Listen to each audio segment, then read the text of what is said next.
please subscribe and don't forget to press the bell icon to get notified whenever we upload a new video.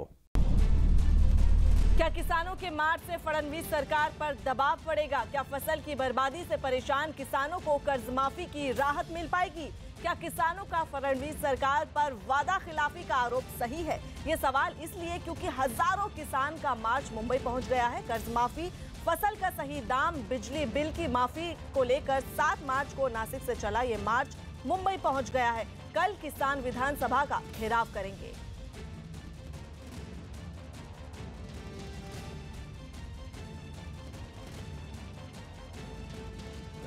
अपने हाथों में CPI CPM का झंडा लेकर बैठे किसान मुंबई की तरफ कूच कर रहे हैं। मुंबई जाकर वो विधानसभा का घेराव करेंगे और अपने मुद्दे सरकार से हल कराने की कोशिश करेंगे। लेकिन जिस तरीके का दबाव इन्होंने सरकार के ऊपर निर्माण किया है, सरकार के ऊपर जिस तरीके का दबाव बनाया गया है, उससे साफ है कि सरकार इनकी मांगों को लेकर बेहद गंभीर है।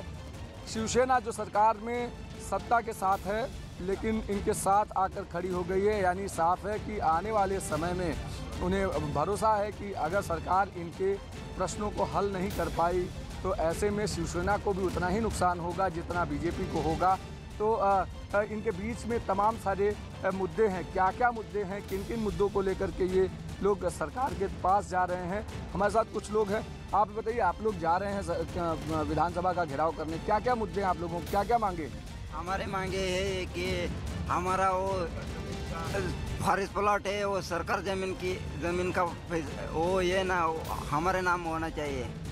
बिल्कुल, फॉरेस्ट की ज़मीन पर जहाँ पर ये रह रहे हैं वो इनके नाम पर होना चाहिए। और साथ ही साथ और आपकी क्या मांग है? हमारी मांग हमारी परंपरा वो चल रही है, ज़मीन फॉरेस्ट प्लॉट होना और करना चाहिए और रेशन कार्ड मिलना चाहिए और रेशन को थाने मिलना चाहिए और निराधार पेंशन है वो मिलना चाहिए और नार पार प्रकल्प जो धरण हमारा पानी वो उधर जा रहा है वो हमारे महाराष्ट्र में मिलना चाहिए। और बिल्कुल, तो यहाँ पर तमाम ऐसे मुद्दे हैं, खासकर जो जंगल की ज़मीन है, जो फॉरेस्ट विभाग की ज़मीन है, उन पे इनको अधिकार मिलना चाहिए और साथ ही साथ तमाम दूसरे जो मुद्दे हैं उनको सरकार को तुरंत इस मामले में हल करना चाहिए। आप इतनी मेहनत करके आप संयोजक हैं, पूरे मार्च को लेकर चल रहे हैं, क्या क्या डिमांड्स हैं और कितना इस भीड़ को इकट्ठा करने में समय लगा? देखिए, हम 6 तारीख से निकले, हम 12,000 लोग निकले, गांव-गांव से लोग जुटे और आज देख रहे हैं आप 30-35 हज़ार लोग यहाँ इकट्ठे हुए हैं। जो रिपोर्ट्स आ रही है महाराष्ट्र से, गांव-गांव के किसान के बच्चे निकल चुके हैं मुंबई की ओर और हमें पूरा यकीन है कि ये जो अब यहाँ पे जुटे हुए लोग हैं इसकी संख्या दुगनी हो जाएगी और विधानसभा को जब हम घेराव करने जाएंगे तो एक बड़ी ताकत के रूप में किसान के बच्चे जुटेंगे। ये पूरा विश्वास मुझे है। ये पूरा गैदरिंग करने में, ये पूरे मार्च को प्लान करने में और यहाँ तक पहुँचाने में कितना समय लगा, खासकर इन लोगों को मोटिवेट करके एक मंच पर लाने के लिए कितना वक्त लगा? देखिए, 15 फरवरी को सांगली में जो अधिवेशन हुआ उसके बाद 15 तारीख को बैठक हुई, 15 तारीख से काम शुरू हुआ और 6 मार्च को लॉन्ग मार्च निकला। तो 15 और ये 6 दिन यानी कि 21 दिन की मेहनत है। इतने लोग जुटे हैं तो आग कितनी है लोगों के बीच, गुस्सा कितना है, ये बताने के लिए इतना काफी है कि इतना बड़ा लॉन्ग मार्च सिर्फ 21 दिन की मेहनत का नतीजा है। जहां तक किसानों का सवाल है, इस राज्य में हमने कर्जा माफी की, बड़े पैमाने पर किसानों को उसमें से राहत मिली है। और भी कुछ किसानों की समस्याएं हैं तो उन समस्याओं को सुलझाने के लिए सरकार प्रयास कर रही है। विशेषकर आप अगर जो नासिक से आने वाला मोर्चा है उसको देखेंगे, उसमें किसानों की मांगे, लेकिन उससे ज़्यादा आदिवासी उसमें सम्मिलित है, आदिवासियों की मांगे हैं और उन मांगों को भी राज्य सरकार निश्चित रूप से छुड़ाए। थाने के पालक मंत्री और महाराष्ट्र सरकार में कैबिनेट मंत्री एकनाथ शिंदे जी हमारे साथ हैं। एकनाथ जी, ये बताइए कि किसानों के मोर्चे में आप भी यहाँ पर शामिल होने आए हैं, लगातार उनसे मांगे पूछ रहे हैं, सरकार तक कन्वे कर रहे हैं, अब तक क्या निष्कर्ष निकला? देखिए, ये लॉन्ग मार्च जो नासिक से निकला हुआ है ये भारी धूप है, गर्मी है, इसके बावजूद हजारों की संख्या में लोग यहाँ पर मौजूद हुए मांगे लेकर, और इसलिए इस मोर्चा का जो आयोजन उन्होंने किया है इसे पूरी तरह शिवसेना ने और उद्धव जी ने गंभीरतापूर्वक लिया है। और शिवसेना हमेशा किसानों के साथ रही है, जब विपक्ष में थी तभी भी रही है, सत्ता में है तभी भी रही है, और इसलिए इस बारे में मुख्यमंत्री महोदय जी से भी चर्चा उद्धव जी ने खुद की है, मैंने भी की है, और इसमें निश्चित रूप से कल सकारात्मक निर्णय होगा। तो उद्धव, जिस तरीके से सीएम ने कहा कि यहाँ पे किसानों के साथ साथ एक महत्वपूर्ण तबका आदिवासियों का है और उनकी मांगों को लेकर के सरकार लगातार गंभीर है, और आप पहले भी किसानों के प्रश्न को उन्होंने हल किया है और आगे भी करेंगे। हाँ बिल्कुल, सरकार गंभीरता से लिया है सरकार ने, और सरकार सकारात्मक है। एक आखिरी सवाल ये है कि शिवसेना जिस तरीके से इनके साथ है, आपको लगता है कि बहुत सारे ऐसे मुद्दे हैं किसानों के जो हल नहीं हुए हैं, सरकार उन पर ध्यान नहीं दे रही और इसलिए शिवसेना उनके साथ आएगी? देखो, जो मुद्दे हैं, जो मसले हैं, जो समस्या है, निश्चित रूप से अभी ये सामने आई है, इनकी जो समस्या निश्चित रूप से शिवसेना इनके साथ है, और सरकार भी पॉजिटिव है। बिल्कुल, तो जिस तरीके से यहाँ पर एकनाथ शिंदे कह रहे हैं कि शिवसेना किसानों के साथ है और लगातार इनके मुद्दों पर सरकार से बातचीत की जा रही है और इनके हल खोजने की कोशिश हो रही है। कैमरा विनायक के साथ अभिषेक पांडे, मुंबई न्यूज़ 18 इंडिया। तो वहीं उत्तर प्रदेश में 2 लोकसभा सीटों के लिए उपचुनाव के लिए आज वोट डाले जा रहे हैं। राज्य में बीजेपी सरकार बनने के बाद मुख्यमंत्री बने गोरखपुर सांसद योगी आदित्यनाथ और उप मुख्यमंत्री बने फूलपुर सांसद केशव मौर्य के इस्तीफे के बाद खाली हुई ये दोनों सीटें योगी सरकार के नाम पर लड़ी जा रही हैं। करीब 2 दशक तक गोरखपुर के सांसद रहे योगी आदित्यनाथ इस बार गोरखपुर में उम्मीदवार नहीं है। ऐसे में गोरखपुर जिताने का जिम्मा खुद उन्होंने संभाल रखा था। गोरखपुर में योगी आदित्यनाथ ने अपने मतदान केंद्र पर सबसे पहला वोट डाला। न्यूज़ 18 इंडिया से खास बातचीत में योगी आदित्यनाथ ने कहा कि उपचुनाव में एसपी बीएसपी का गठबंधन सौदेबाजी है।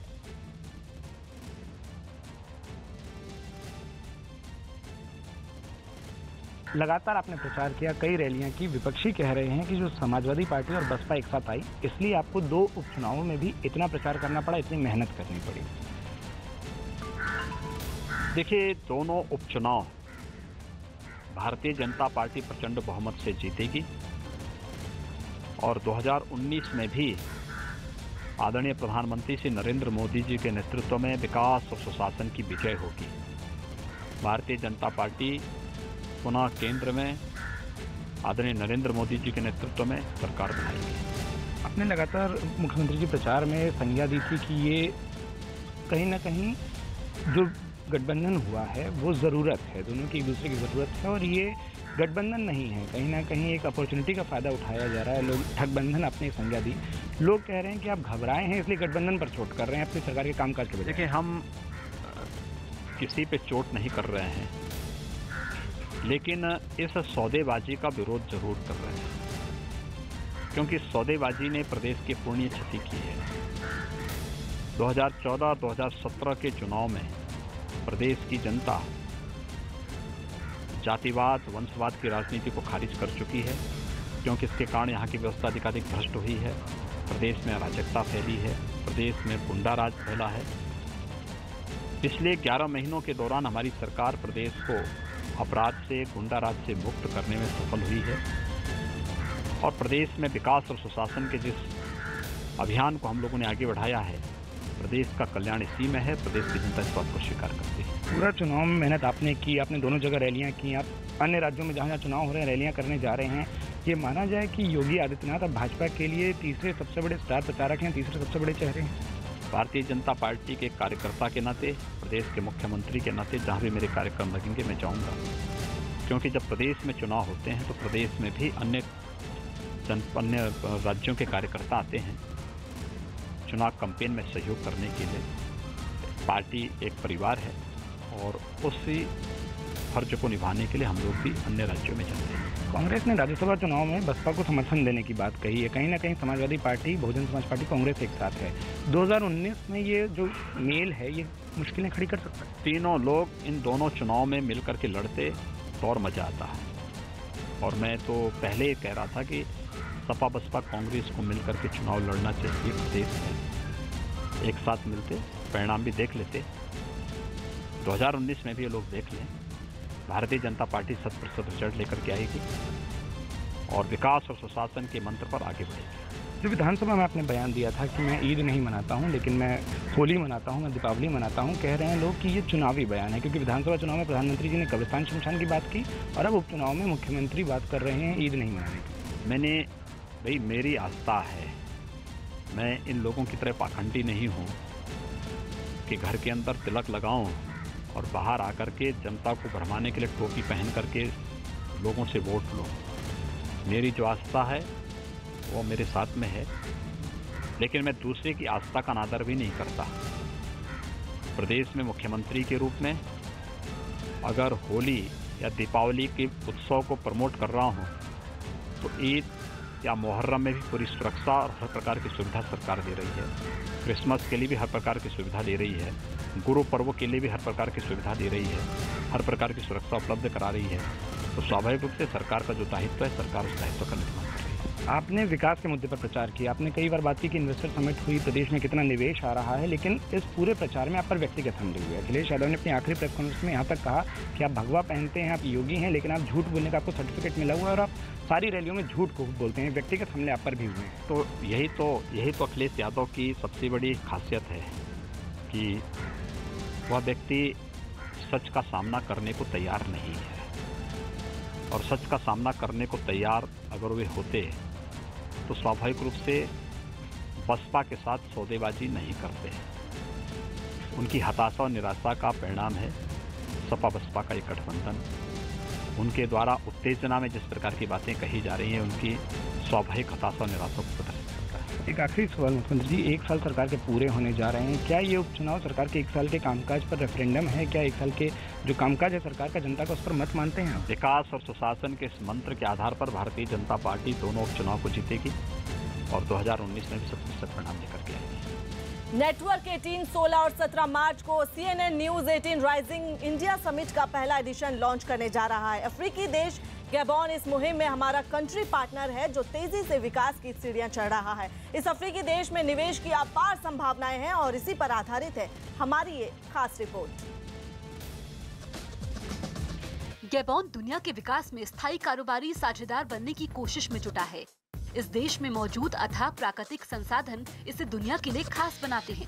गैबोन का 80% इलाका घने जंगलों से घिरा हुआ है, जिनमें 400 से अधिक किस्म की और 1250 लाख हेक्टेयर से ज्यादा लकड़ियां मौजूद हैं। गैबोन दुनिया का दूसरा सबसे बड़ा मैग्नीज उत्पादक देश है। यहाँ 100 करोड़ टन का आयरन रिजर्व है, जबकि 370 करोड़ बैरल पेट्रोलियम का भंडार है।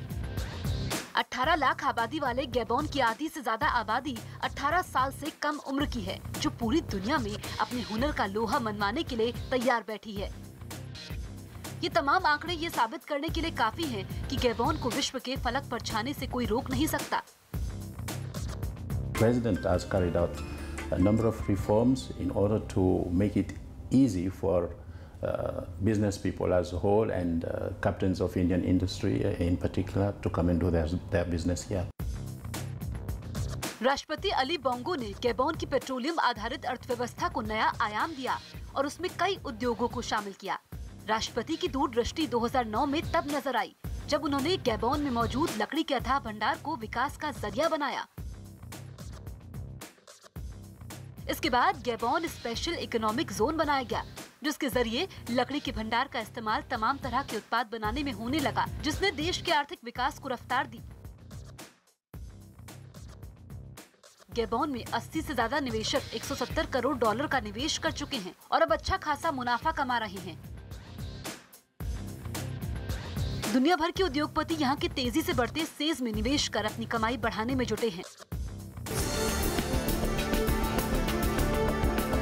Special Economic Zone has zero taxes for 25 years for all investors when it comes to VAT, and also income tax is at zero for the 10 first years and only gets to 5% in the after the first 10 years of doing business. CNN news 18 के rising India summit में आप भी Gabon में निवेश के